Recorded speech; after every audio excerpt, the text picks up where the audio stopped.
Hola, ¿qué tal? ¿Cómo les va? Gusto de saludarles. Bienvenido en esta instancia donde hacemos educación cívica cada semana del tema judicial, puntualmente en nuestra región de O'Higgins. Hoy es el turno para dialogar, para matizar, para conversar con el juez del Juzgado de Garantía de Graneros, el magistrado Patricio Acevedo. Magistrado, bienvenido en esta instancia.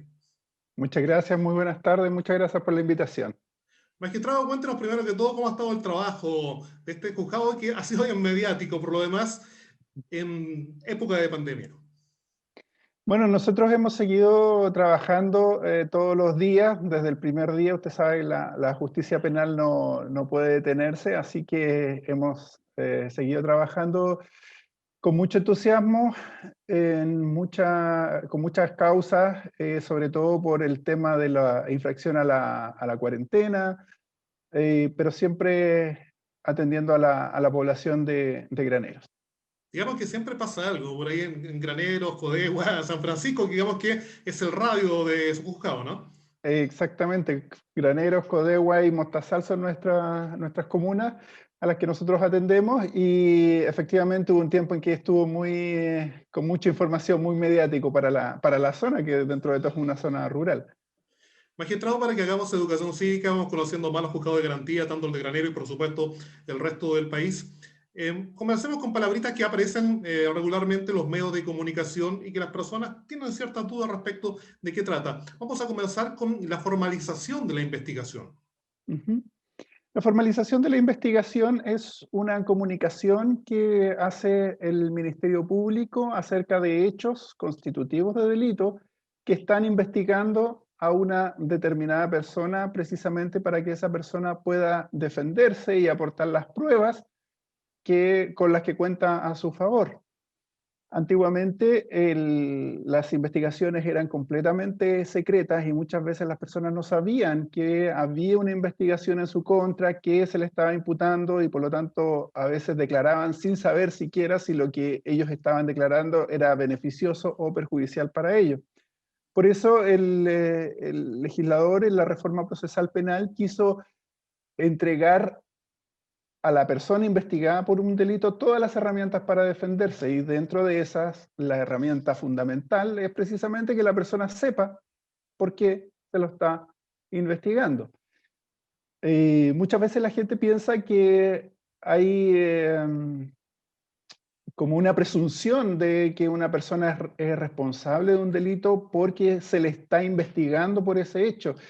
Y es una labor permanente de los tribunales de garantía el combatir esa idea y resaltar que la persona es inocente hasta que exista una sentencia en su contra.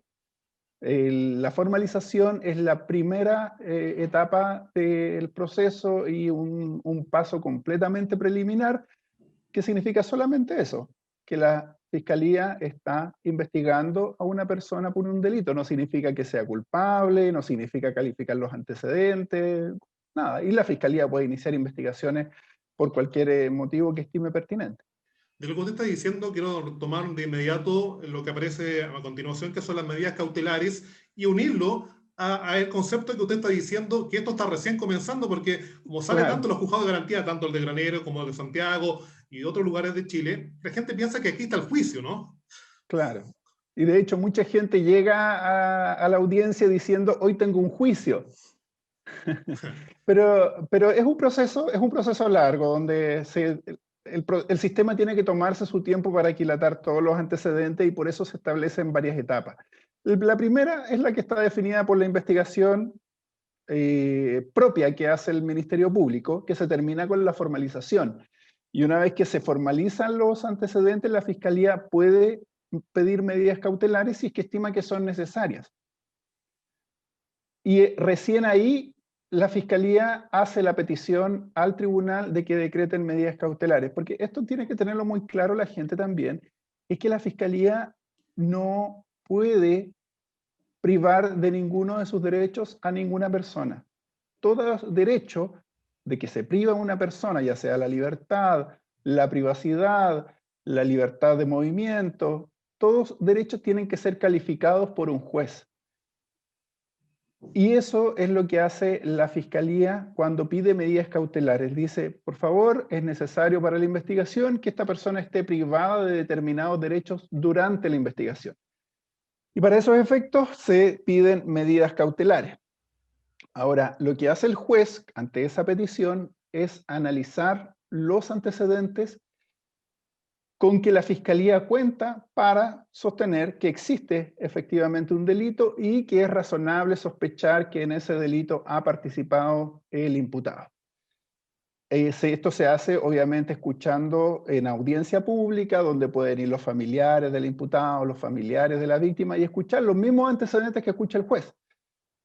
Y se hace también escuchando a la defensa. Entonces se produce ahí un debate y con ese debate el juez resuelve como tercero imparcial.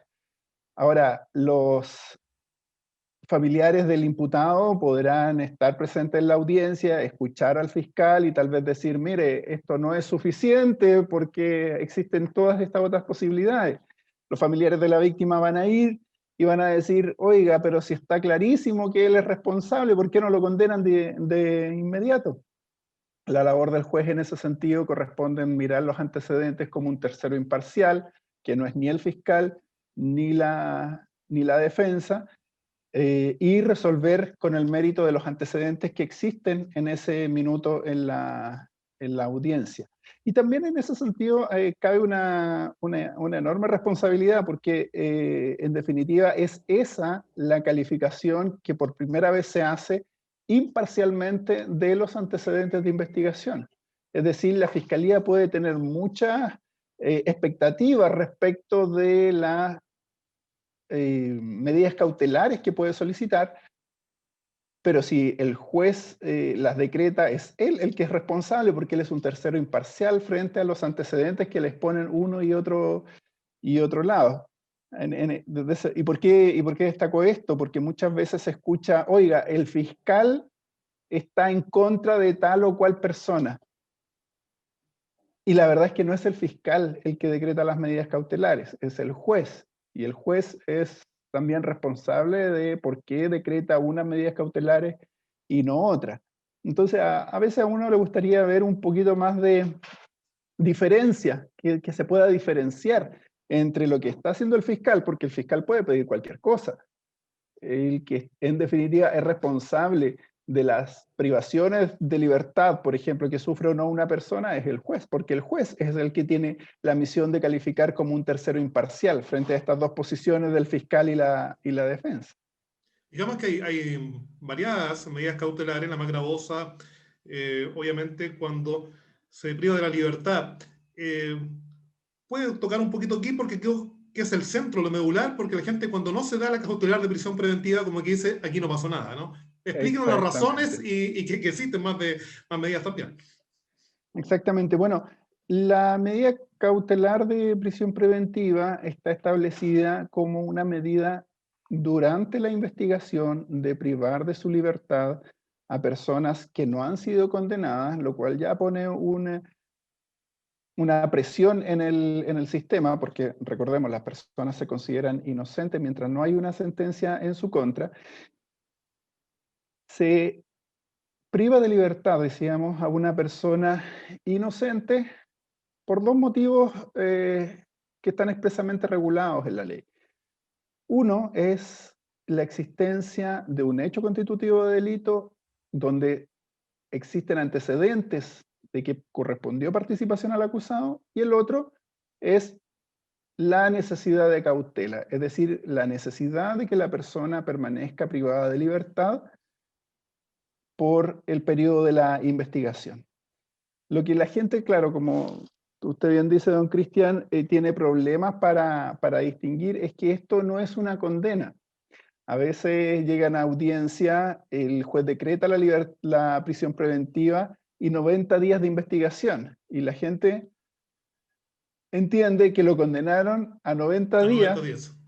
por un delito que puede ser enorme. Entonces, hay que hacer un trabajo importante ahí de educación.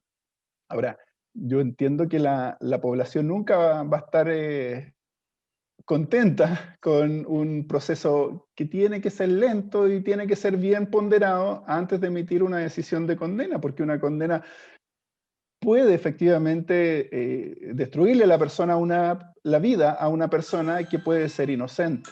Entonces hay que tener mucho cuidado en ese sentido. Bueno, ya hay que ser más, Javier. Yo creo que también magistrado y reiterativo es que esto está comenzando, porque cuando ustedes decretan, por ejemplo, arresto domiciliario, de inmediato la comunidad dice, oye, quedó en libertad, aquí no Claro, se hizo quedó nada, libre, claro, quedó libre. Entonces, claro. hay que, reitero, tenemos que hacer hay que hacer mucha educación respecto a que esto está recién comenzando y no es un juicio. Exactamente, exactamente.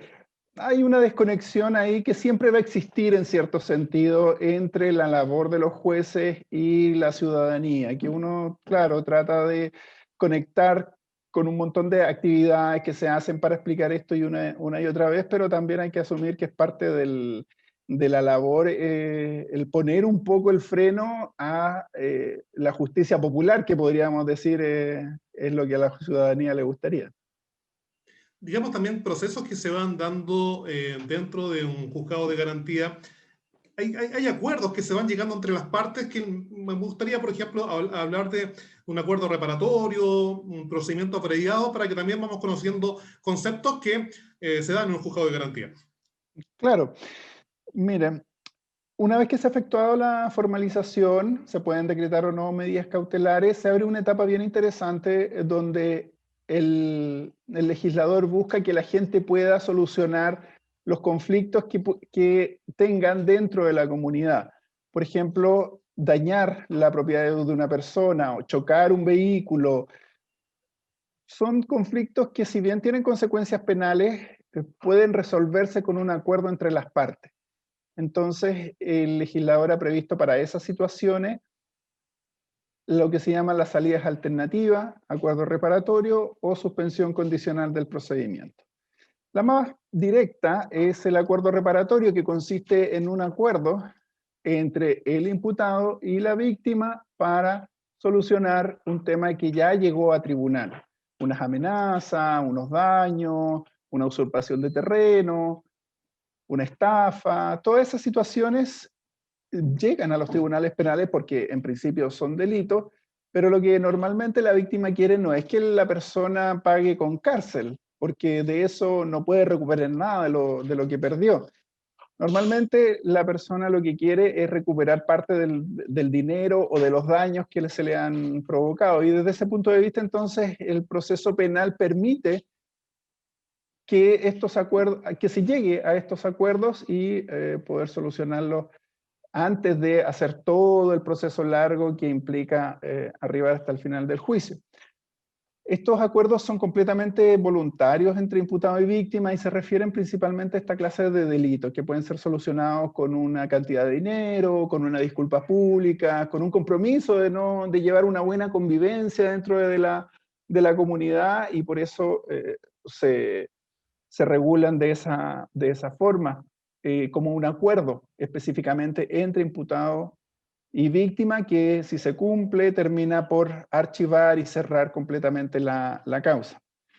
Para otro tipo de causas un poco más complejas, la Fiscalía tiene la facultad de establecer la suspensión condicional del procedimiento, que, tal como su nombre lo indica, significa que la Fiscalía llega a un acuerdo con el imputado de suspender el procedimiento si es que éste puede cumplir algunas condiciones.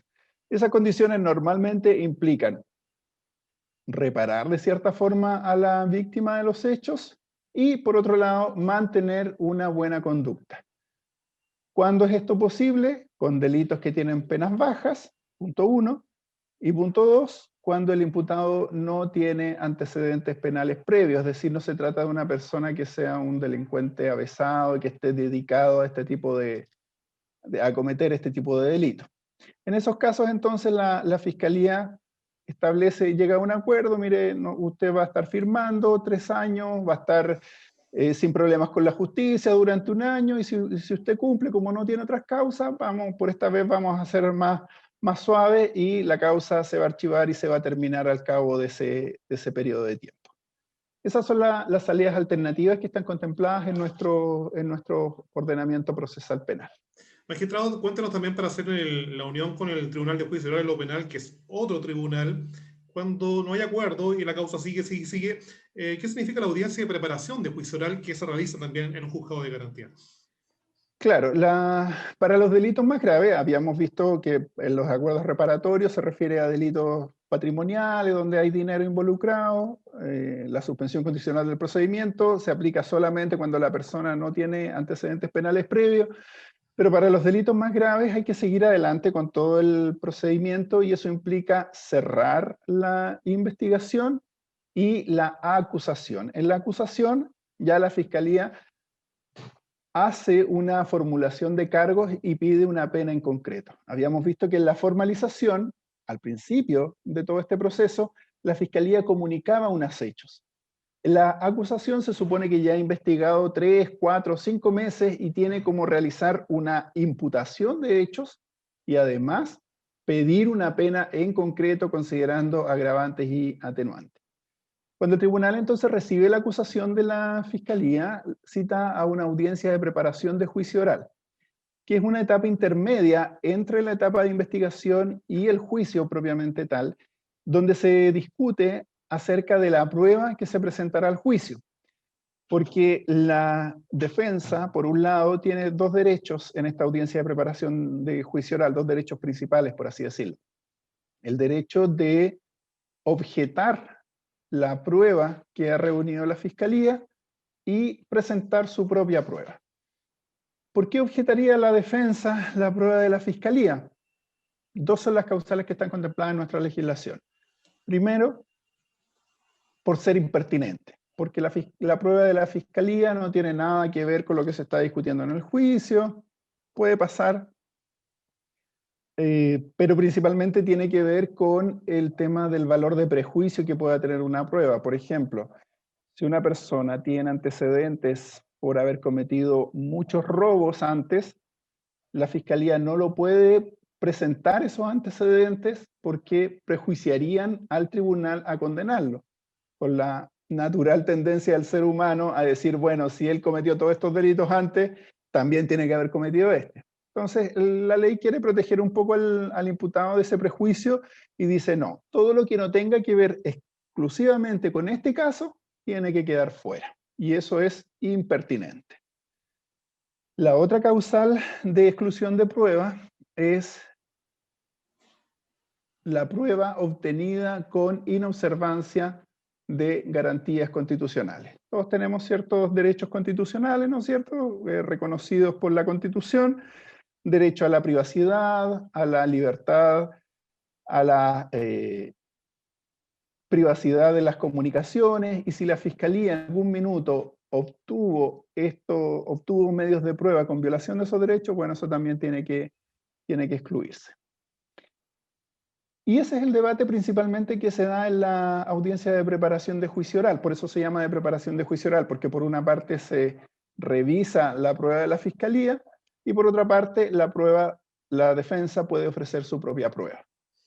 En este caso se hace el mismo análisis respecto de la prueba de la defensa, también se vea que no sea prueba impertinente, que no haya sido obtenida de formas ilícitas, y si es pertinente al hecho también se incorpora al juicio, al proceso, digamos, y todos esos antecedentes se remiten al Tribunal de Juicio Oral, que es quien va a ver específicamente el caso.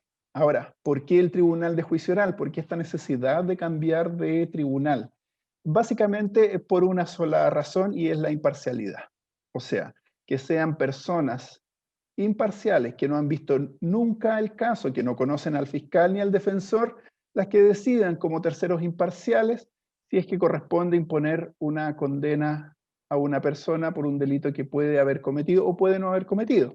Pero es básicamente por eso que se establecen dos sistemas de tribunales, no completamente, pero muy independientes entre sí, porque está por un lado el Tribunal de Garantía, que ve toda la etapa de investigación hasta la preparación de juicio oral, y por otra el Tribunal Oral en lo penal, que solamente ve el juicio como terceros independientes, sin ninguna vinculación con las partes, ni previa con el proceso.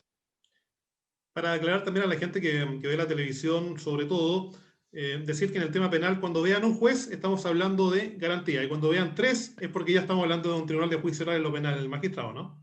Exactamente, exactamente. Generalmente salen los jueces de garantía cuando estalla la noticia y ahí sale un solo juez en la sala escuchando las alegaciones y entra la persona ahí con los gendarmes y todo. Y después cuando sale el reportaje del caso es cuando están los tres jueces y ya se ve todo el proceso y qué resultó, qué errores cometió la fiscalía, en qué le apuntó la defensa, etcétera, etcétera. Magistrado, por último, para cerrar, ¿se echa de menos estar físicamente en el juzgado o le ha acomodado este sistema virtual? Sí, sí, se echa de menos. De todas maneras, a todos nos ha cambiado la forma de trabajo. Nosotros hemos estado trabajando, como decíamos al principio, desde el primer día, pero sí es bueno estar en la sala del tribunal, poder recibir a la gente, porque no se trata solamente de estar en contacto con imputado y defensor, perdón, con imputado, defensor y fiscal, sino que también ver que la gente está en la sala y está escuchando y se está imponiendo de lo que ocurre en los tribunales. Yo considero que eso es muy importante y lamentablemente no es posible hacerlo a través de los medios tecnológicos. Hay que estar ahí en la sala y escuchar directamente qué es lo que dicen las partes.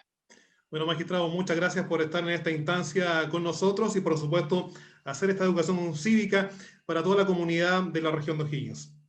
Encantado y esperamos otra invitación en cuanto sea posible. Sí, claro, quedaron temáticas ahí que para seguir dialogando, así que va a estar obviamente invitado a un próximo espacio. Ahí estaba el juez del Juzgado de Garantía de Graneros, el magistrado Patricio Acevedo, conversando en esta instancia. Llegamos al punto final de nuestro programa de esta semana. Nos reencontramos en la otra con más información del Poder Judicial. Chao.